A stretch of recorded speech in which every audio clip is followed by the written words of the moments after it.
ধরনের একজন নবী ছিলেন। 4টে কিতাব আল্লাহ পাক দুনিয়াতে নাজিল করেছিলেন, তার মধ্যে মুসা নবীর উপরে একটা কিতাব এসেছিল। কিতাবটার নাম কি? তাওরাত। মুসা নবীর উপরে একটা কিতাব এসেছিল। একদিন মুসা নবীকে এরকম জ্বালাতো, অত্যাচার করতো, আর মুসা নবী খালি বদদুয়া করে দিত, খালি বদদুয়া করত। মুসা নবীর জামানা এলাকার ছেলেপুলেগুলো না, মেয়েগুলো, ছেলেগুলো, পুরুষ মহিলা সবাই ল্যাংটা হয়ে উলঙ্গ হয়ে গোসল করত। শুনবেন, ল্যাংটা উলঙ্গ মানে কাপড় খুলে সবাই পুকুরে গোসল করত। আচ্ছা মুসা নবী ছিল, আচ্ছা মুসা নবী কোনোদিন উলঙ্গ গোসল করতে পারবে? আরে কোনোদিন না। মুসা নবী উনি আর ওই ঘাটে গোসল করতেন না, উনি একা একা সাইডে গিয়ে লুকিয়ে লুকিয়ে লুকিয়ে লুকিয়ে গোসল, কাউকে সাথে নিতেন না। মুসা নবী একা গোসল করতো বলে মুসা নবীর এলাকার গ্রামবাসীরা মুসা নবীকে কি বলতে জানেন? খোঁজা। খোঁজা বুঝে? খোঁজা কাকে বলে? যার কিচ্ছু নেই, যার পুরুষত্ব বলে কিছু নেই, তাকে কি বলে? খোঁজা। মুসা নবীকে সবাই বলতো মুসা হচ্ছে খোঁজা, যার জন্য মুসা একা একা গোসল করে, ও আমাদের সঙ্গে গোসল করে, একা একা গোসল করে। মুসা নবীর মনে দুঃখ হয়, মুসা নবী কিছু বলতে পারে না। একদিন মুসা নবী রাস্তা দিয়ে হেঁটে হেঁটে যাচ্ছে, দেখছে নদীর ঘাট ফাঁকা। তখন মুসা নবী চিন্তা করলেন যে এই সময় আমি গোসলটা করে নিই, কেউ তো নেই, কেউ তো নেই, গোসলটা করে নিই। তা মুসা নবী জামা কাপড় গুলো খুলে একটা পাথর ছিল, পাথরের উপর রেখে দিয়েছে, পাথরের উপর রেখে দিয়ে গোসল করতে নেমে গেছে। উলঙ্গ হয়ে, আর কাপড় নেই তো, ল্যাংটা হয়ে গোসল করতে নেমে পড়েছে। আর যেই নেমেছে আল্লাহ পাক পাথরকে হুকুম করেছে, এই পাথরে এক কাজ কর, তুই মুসার জামা কাপড় গুলি পালা। শুনবেন, তুই মুসার জামা কাপড় গুলো নিয়ে কি কর, তুই পালা। যেই আল্লাহ পাক হুকুম করেছে পাথরটা, মুসা নবী জামা কাপড় গুলো সব পাঠিয়েছে, দৌড়চ্ছে। মুসা নবী গোসল করে উঠে দেখে কাপড় নেই, পাথরটাও নেই। আমার কাপড় কি নিয়ে গেল, আমি এখন ঘরে যাব কি করে, আমি তো ল্যাংটা উলঙ্গ। দূরে তাকিয়ে দেখে পাথরটা নিয়ে দৌড়চ্ছে। তোর মুসা নবী চিৎকার করে বলছে, এই পাথর, এই পাথর, দাঁড়া দাঁড়া দাঁড়া। পাথর শুনলে তবে, পাথরকে হুকুম দিয়ে করেছে, পাথর দাঁড়ালে তবে তো। পাথর নিয়ে দৌড়চ্ছে, মুসা নবী বলছে দাঁড়া। পাথর শোনেনি, মুসা নবী চিন্তায় পড়ে গেল, আল্লাহ আমি ওর বাড়ি যাবো কি করে। মুসা নবী ল্যাংটা অবস্থায় নদী থেকে উঠে পড়েছে, উঠে পাথরটা পিছনে দৌড়চ্ছে। আর আল্লাহ বলছে পাথর তুই দাঁড়াবি না, সোজা পালা। যেখানে দেখি লোকজন বেশি, জনসমাগম বেশি, সেইখানে চলে যায়। পাথরটা যে সেখানে গ্রামে বাজারে ঘুরছে, আর মুসা নবী পিছনে পিছনে ঘুরছে। সারা লোক দিকে বলে, এই মুসা তো ভালো, মুসা তো ভালো, মুসাকে আমরা এতদিন খোঁজা বললাম, হিজড়ে বললাম, কিন্তু মুসা তো ভালো। সবাই যখন দেখে ফেলেছে, তখন আল্লাহ বলছে, এই পাথর এবারে তুই দাঁড়িয়ে যা, এবারে তুই দাঁড়িয়ে যা, আর যাস না। পাথর যেই দাঁড়িয়েছে, মুসা নবী কাপড়টা তুলে তাড়াতাড়ি করে কাপড়টা পরে ফেলেছে। পরে ফেলে হাতে ছিল লাঠি, লাঠিটার নাম কি? আশা। এই আশা লাঠি দিয়ে পাথরটাকে এক ঘা মেরেছে। মারতে পাথরটা কাঁদছে আর বলছে, আল্লাহ আপনি আমাকে হুকুম করলেন, তার জন্য তো আমি নিয়ে গেলাম, কিন্তু মুসা আমাকে মারলো, মুসা আমাকে মারলো। এ মুসা তুমি আমাকে মারলে কেন? যদি আমার কাপড়লে পালালি কেন? তুই আমার কাপড়লে পালালি কেন? বলছে আল্লাহ পাক হুকুম করেছে বলেছি তো আমি নিয়ে গেছি। আমি কেন নিতাম? আল্লাহ বলেছে কাপড় নিয়ে নিয়ে চলে গেছে। মুসা নবী বলছে, আল্লাহ আপনি একে হুকুম করলেন কেন? আমাকে তো সব লোক দেখে ফেললো, আমি ল্যাংটা উলঙ্গ, সব লোক দেখে ফেললো। আল্লাহ পাক বলেছে, নবী মুসা তোমাকে ওরা হিজড়ে বলেছে, খোঁজা বলেছে। এ নবী মুসা আজকের পর থেকে তোমাকে আর কেউ হিজড়ে বলবে না, খোঁজা বলবে না। এইভাবে এইভাবে নবী চালিয়েছে। মুসা নবী জামানে আল্লাহ পাক এত কঠিন কঠিন আযাব দিয়েছে, এত কঠিন কঠিন আযাব, পানির বদলে রক্ত, পানিতে রক্ত করে দিয়েছে। এই পানিগুলো লোক খেতে পারছে না, যেই খেতে যাচ্ছে দেখছে রক্ত। সবাই এসে মুসা নবীর কাছে কাঁদে, আল্লাহ মাফ করে দাও, আল্লাহ আল্লাহ মাফ করে দাও। মুসা নবীর কাছে এসে কাঁদতো, মুসা নবী আল্লাহর কাছে দোয়া চাইতো, আল্লাহ পাক মাফ করে দিতেন। এইভাবে জুলুম করতো, মুসা নবী বন্ধ করে দিতেন। এইরকম আমার নবীর ওপরও জুলুম করেছে না, করে না? এই কথা বলেন না, কঠিন অত্যাচার, কঠিন জুলুম করেছে। এ নওজোয়ান যুবক তরুণেরা, হযরতে ওমর রাদিয়াল্লাহু তাআলা আনহু হুজুরা মা হাতের মধ্যে তরোয়ালটা নিয়ে দৌড়ে দৌড়ে চলে গেলেন, জঙ্গলের ভেতর ঢুকে পড়লেন। জঙ্গলের ভিতরে গিয়ে খোঁজাখুঁজি করে, কোনো জায়গাতে নবীকে পাওয়া যায় না। নবী পাক কোথায় গেল, কোথায় গেল নবী আমার, কোনো জায়গা খুঁজে পাওয়া যাচ্ছে না। আল্লাহ নবীর সন্ধান পাওয়া যাচ্ছে না। হযরত ওমর ফারুক মনটা খারাপ করে জঙ্গলের মধ্যে বসে আছে। হঠাৎ করে কোথা থেকে একটা কান্নার আওয়াজ এলো। কান্নার আওয়াজ আসছে, মানুষের কান্নার আওয়াজ। হযরত ওমর ফারুক কান্নার আওয়াজটা শুনতে শুনতে ওই দিকে আগিয়ে গেলেন।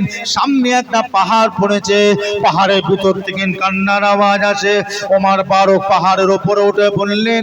পাহাড়ের উপরে উঠে পড়ে গর্তগুলো খোঁজাখুঁজি করে করতে করতে দেখলেন আল্লাহ নবী একটা গর্তের ভিতরে সিজদা অবস্থাতে কাঁদছেন। একবার জোরে বলো, একবার জোরে হবে না?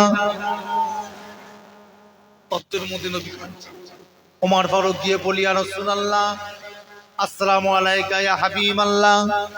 হুজুর আপনি কাঁদছেন কেন? নবী কোনো শোনাই দেয়। হুজুর আপনি কাঁদছেন কেন? নবী আমার সাড়া দিচ্ছেন, একভাবে কাঁদছে। কি হয়েছে হুজুর, আপনি কাঁদছেন কি হয়েছে? ওই সময় ওমর ফারুক শুনতে পাচ্ছেন আল্লাহ নবী যেন গুনগুন করে কি যেন একটা আওয়াজ দিচ্ছে, কি যেন একটা বলতে চাইছে।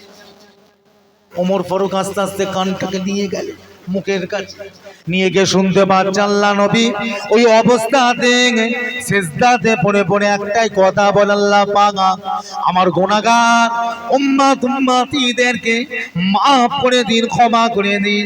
আল্লাহ পাক আমার গুনাহগার উম্মতিদেরকে নাজাত দিয়ে দিন। আল্লাহ পাক আমার গুনাহগার উম্মতিদেরকে জাহান্নাম থেকে আপনি নাজাত দিয়ে দেন। যতক্ষণ না পর্যন্ত মাফ আপনি না করবেন, ক্ষমা না করবেন, তত সময় পর্যন্ত আমি আল্লাহ সিজদা থেকে মাথা তুলব না। জোরে বলো, একবার জোরে হবে না? কাদের জন্য কথা বলে না কেন? আমার। আর আমরা কি করছি? দেই দেই করে লাফাচ্ছি, দেই দেই করে লাফাচ্ছি। যে মসজিদ বাঁচানোর জন্য, জন্য শরীয়তকে বাঁচানোর জন্য, দ্বীনকে বাড়ি বাড়ি পৌঁছে দিবার জন্য, আর আজ আমরা সেই দ্বীনকে ধ্বংস করার জন্য, শরীয়তকে ধ্বংস করার জন্য আজকে আমরা উঠে পড়ে লেগেছি। কি কথা ঠিক না ভুল বলছি? হ্যাঁ, কি করছে? ভালো হতে শেখেন। কিছু করেন আর নাই করেন, জীবনে অন্তত 5 ওয়াক্ত নামাজটা পড়েন। কিছু করেন আর নাই করেন, অন্তত জীবনে কি করবেন? আর কথা বলেন না কেন? 5 ওয়াক্ত নামাজটা অন্তত পড়েন, নামাজটা ছাড়বেন না। কথা বুঝতে পেরেছেন? আজকে চিন্তা করে দেখেন, ভারত সরকার একটা নতুন করে বিল পাস করেছে। খবর পেয়েছেন? এই আপনাদের কানে খবর পৌঁছেছে? কি পৌঁছেছে? কি করছেন? বসে আছেন, বসে আছেন। আপনাকে এইভাবে বসে থাকবে? কথা বলে না কেন? বসে থাকলে হবে তো? এই মসজিদ বলছে নিয়ে নেবে, দিয়ে দেবেন, দিয়ে দেবেন। এই মাদ্রাসা বলছে নিয়ে নেবে, দিয়ে দেবেন। কবরস্থান আপনার আর ক্ষমতা নেই। কোন দিন এসে মসজিদে তালা মেরে দেবে, আপনি কি করবেন? নতুন করে বিল পাস করছে এই বিজেপি সরকার, আরএসএস এর মদতে নতুন করে বিল পাস করছে। এর জন্য আমাদের লড়াই করা দরকার আছে না? না, লড়াইটা কি করে করবেন? কি দিয়ে করবেন? ছুরি কাটা নিয়ে? আন্দোলনের মাধ্যমে। এমন আন্দোলন গড়ে তুলতে হবে, এমন আওয়াজ দিতে হবে, এমন আওয়াজ গর্জন করতে হবে, বিল কি গো ফিরল দিতে বাধ্য হবে। কি কথা ঠিক না? ভাই আপনাদেরকে বলে গেলাম, কারণ আমার সময় শেষ। ভাই এখনই চলে আসবেন। আপনাদেরকে একটা কথা বলে গেলাম, আশেপাশে যেই দিন যখন যে মুহূর্তে যে কোনো সংগঠন আপনাদের ডাকবে অবশ্যই আপনারা সাড়া দেবেন। কি দেবেন তো? সবাই বলেন ইনশাল্লাহ। কদিনের মধ্যে হয়তো তাম পশ্চিম বাংলা ব্যাপী মুসলিম পার্সোনাল ল বোর্ড এবং সমস্ত সংগঠনের যৌথ উদ্যোগে হয়তো আগামী দিন কলকাতায় বিরাট এক ব্রিগেড সমাবেশের ডাক দিতে পারে, তারিখ ঘোষণা হবে। কি আপনারা সবাই যাবেন তো? এক কথা বলেন, যাবেন তো? সবাইকে যেতে হবে, যেতে হবে। যদি কিছু করতে পারেন আর নাই পারেন, অন্তত কিয়ামতের দিন বলতে পারবো, আল্লাহ আপনার মসজিদ মাদ্রাসা কবরস্থানে বাঁচানোর জন্য আমরা আল্লাহ ব্রিগেড মাঠে হাজির হয়েছিলাম। সবাই যাবে, দরকার আছে। এই রকম চুপ করে বসে থাকবে, গলা টিপে ধরবে। দিন যত যাবে কি করবে? গলা টিপে ধরবে। তাই আপনাদের বললাম, ভাই তৈরি থাকেন, আন্দোলন চালিয়ে যান। আশেপাশে যেখানে আন্দোলন হচ্ছে সেখানে হাজিরা দেন, ভারত সরকারের কানে যেন খবরটা পৌঁছায়।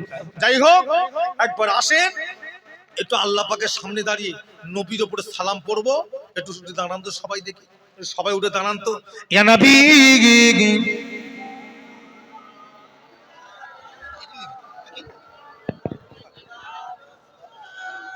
ভেতর ঢুকে আসে, ভেতর ভেতর ঢুকে আসে। এসে গেছে।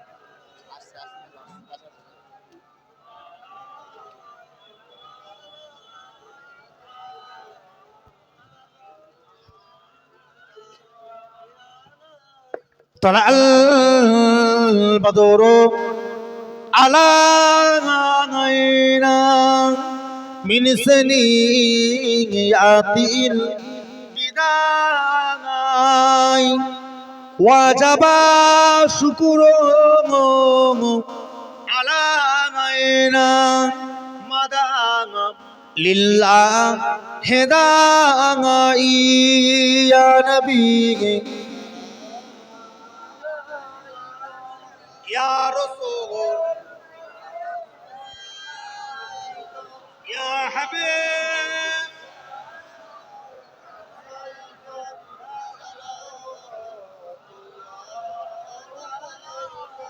জিবরাইল দিলেন যে আওয়াজ, খুলে দাও আসমান আনের দোয়ার, এসেছেন নবী ঈদের সামাদান করিতে আল্লাহ আরো দিগিনা ইয়া নবী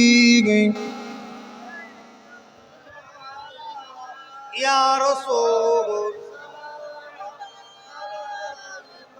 ইয়া হাবিব।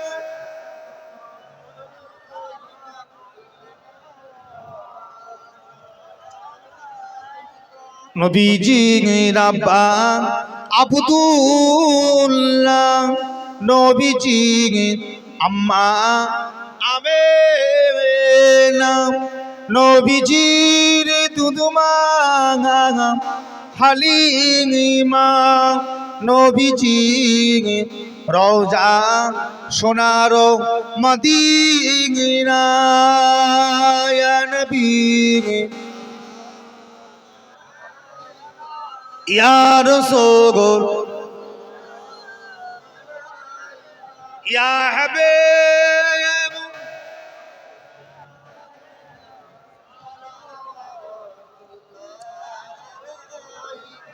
আমার ভাইজানেরা, আমার বাবাজিরা, আমার মুরব্বীরা, আমাদের ছেলেরা, বাচ্চারা, যুবকেরা, আমার 6 নম্বর ঈশ্বরীপুর গ্রামের আমার দাদা পীরের ভক্ত মুরিদ মুহিব্বিন ভাইয়েরা, আপনারা যে যেখানে দাঁড়িয়ে আছে আস্তে আস্তে আমার ওখানে বসে পড়ে। কারণ ভাই এখনই আসবে, এসে গেছে, এখনই এসে যাবেন। বসেন, সুন্দর করে আবার বসেন, পরিবেশ নষ্ট করতে নেই।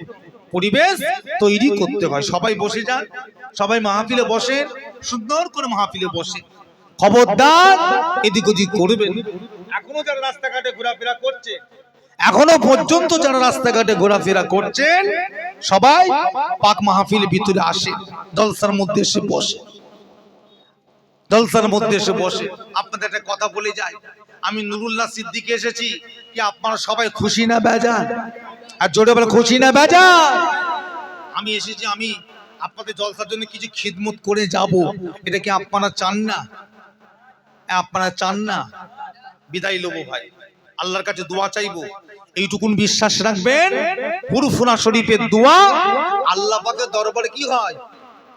কবুল হয়। এই বিশ্বাসটুকু রাখবেন। দাদা পীরের দোয়া আল্লাহ দরবারে কবুল হয়।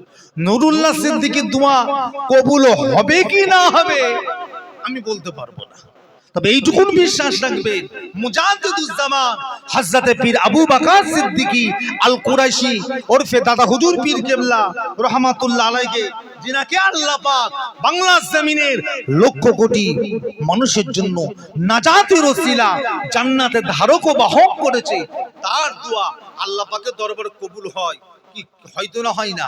সবাই বলুন আলহামদুলিল্লাহ, জোরে পড়েন আলহামদুলিল্লাহ।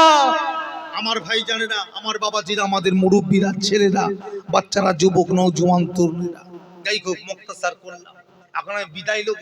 এতগুলো ভাই বসে আছেন এই জলসার জন্য, এই জলসার জন্য। যদি কেউ কিছু নগদ দিতে চান, যদি কেউ কিছু নগদ দিতে চান, আসেন, 100 হোক 500 হোক, যে যেমন পারবেন, আমি নুরুল্লাহ সিদ্দিকীর হাতে একটু দিয়ে যান, দোয়া চাইব, দোয়া চাইব। আমার এই ভাই কি নাম? বাকি বিল্লাহ শেখ ভাই নগদে 500 টাকা দিলেন। একবার জোরে বলা যাবে না মারহাবা? জোরে বলে না নারায়ে তাকবীর? জোরে সোরে বলে না নারায়ে তাকবীর? নারায়ে তাকবীর!